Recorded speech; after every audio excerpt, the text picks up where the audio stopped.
Hi there, it's Janice Thomson from JazzleDazzleCraft.co.uk.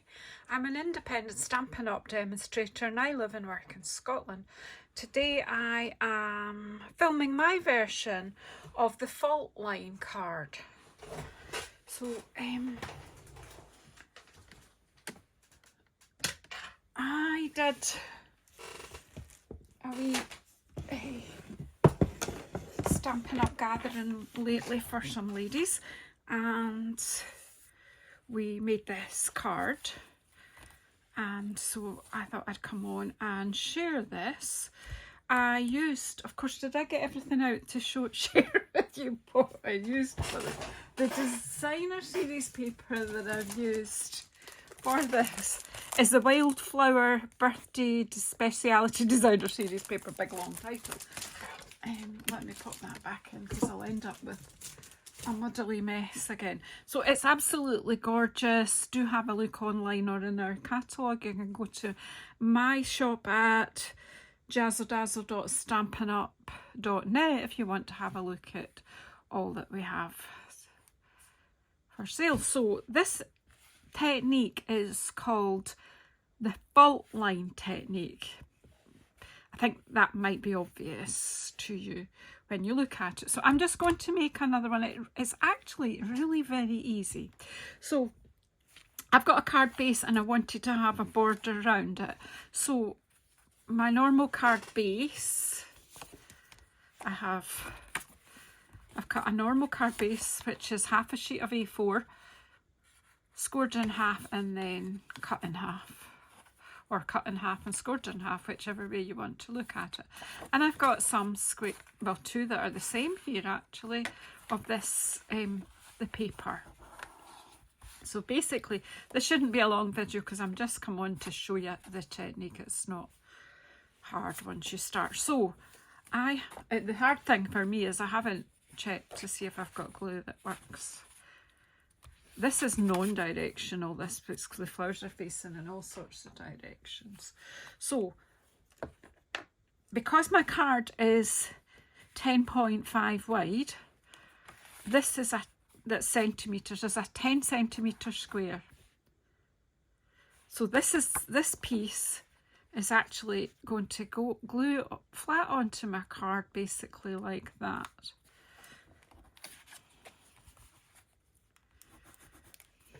She says confidently it's going to glue. But is it? I don't seem to have other glue around just now, I'm not sure. I was gluing last night, so there should be something. If this one works, we'll see.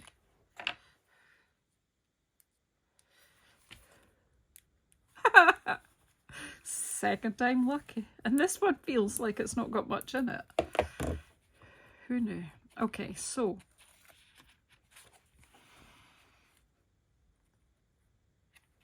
I'm roughly sort of equidistant top and bottom and left and right. There you go. Basically want that to be quite straight there. Okay, now this is also 10 centimetres by 10 centimetres. And this piece is 10 centimetres that way and 9 that way, isn't it? I'm just double checking. Yeah, and 9 I've cut it. So what we want to do is hold these two together and roughly have a border much the same here. Now, you want to be probably, and if it helps you, you could make a wee mark. You want to be about 2.5 centimetres. Can you see that? Sorry, I don't know what, you maybe can't see to the bottom of there, I'm not sure. You want to be about that far down, and the same on this side from the edge of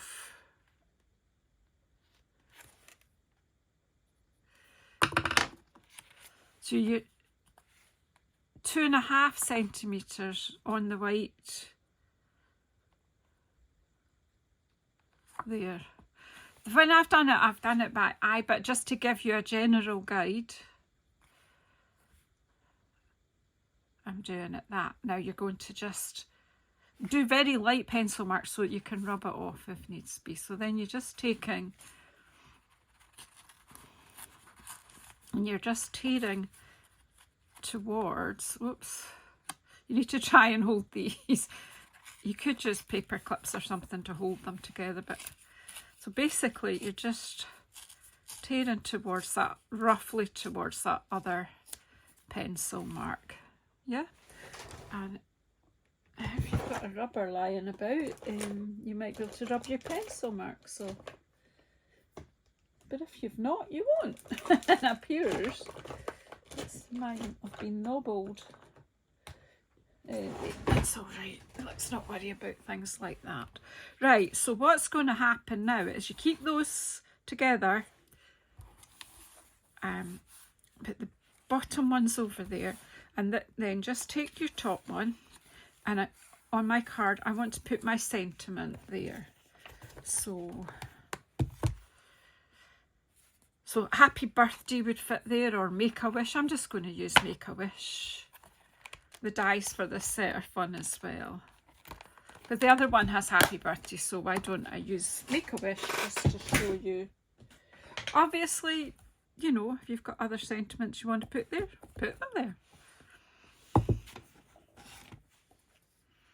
If you want to put your sentiment on the bottom, that's fine too. It's you decide.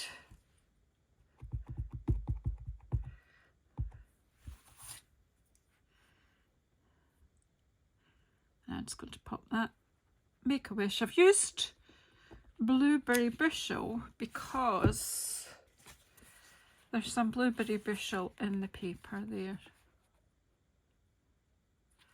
Right, let's close this off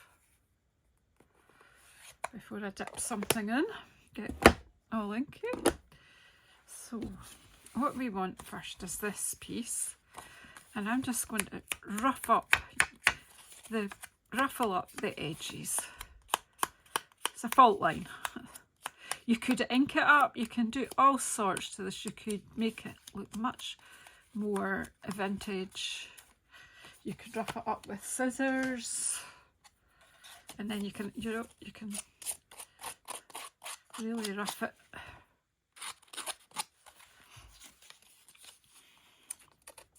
You've already roughed it by tearing it, but sometimes just add a bit of there. So then what we want to do now is stick that down there, and then we're going to stick that one down there, so we need to rough that one up. But just make sure you know which bits are your top bits and which bits are your bottom bits, especially with using white, they're not always obvious. So glue. So on the top, so I'm having the soft seafoam edge there.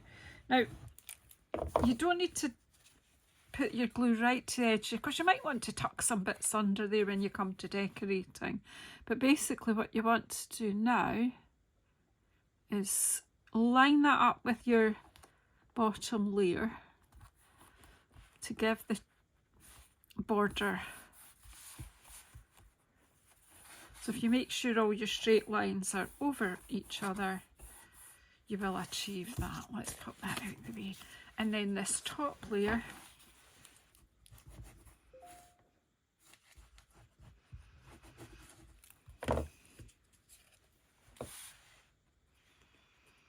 I'm turning it around because it's easier for me to see.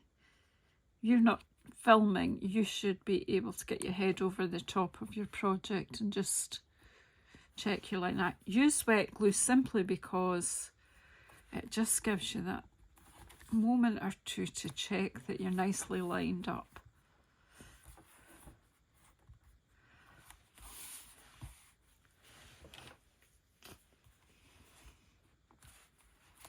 And then we want to put this one on the bottom.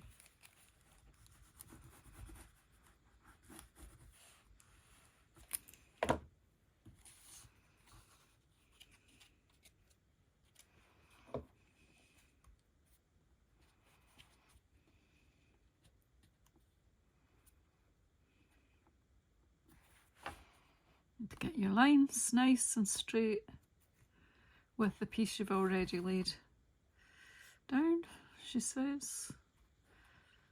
There you go, see? I'm going to rough this up a bit more. And then you decorate it however you please.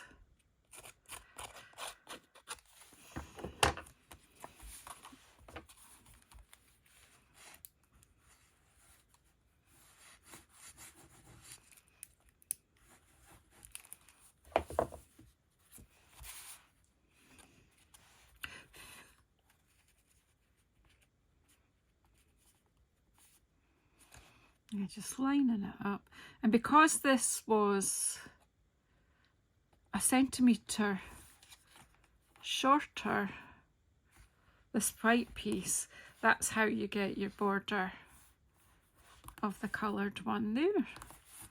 So just adding a bit of interest there.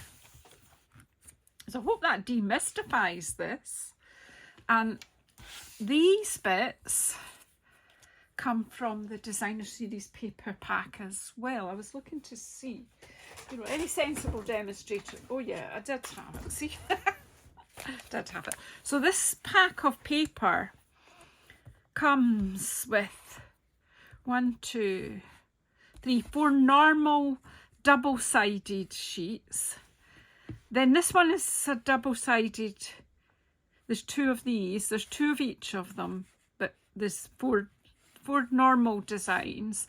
Then you've got this one that's got all the panels, like tags and things you can cut out, and it's backed with that pattern. And then you get 2 sheets of die cuts that you can push out, and then you can decorate.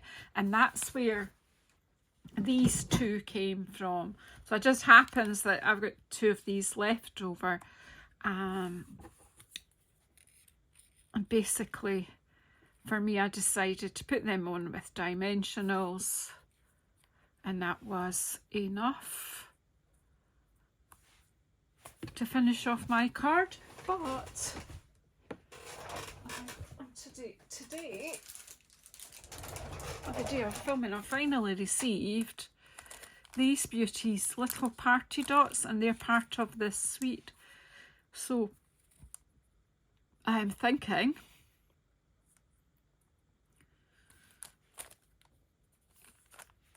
that I could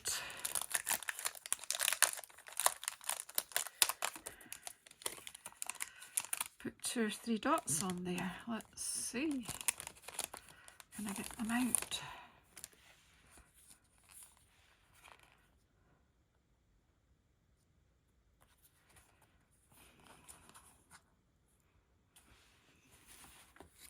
So I need my dimensional. Sorry, my brain switched off there for a minute. It's an age thing, I think. I hope. Oh, lots of bits of sheets of dimensionals. So these funny size sheets are ones that are left over from kits. So let's just put 1, 2, 3 on that one.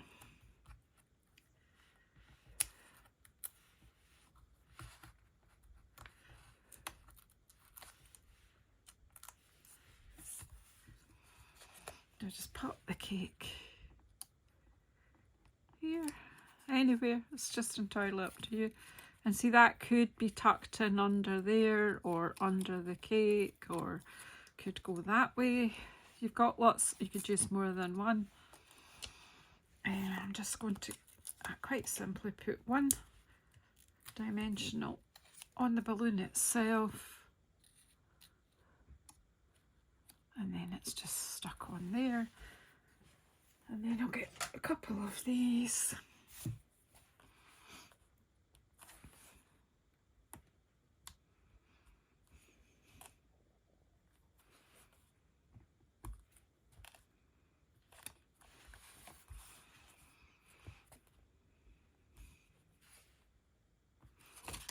There we go. That one's got none, and that one's got those beautiful They're almost translucent. They're party dots, peel and sticks. Nice and easy way to decorate a nice simple card. So thank you very much for watching the video today. Please subscribe if you haven't already. Please leave some thumbs ups and positive comments. I love to read all your comments, and let me know if you're going to try this technique. Thank you so much. I'll see you on the next one.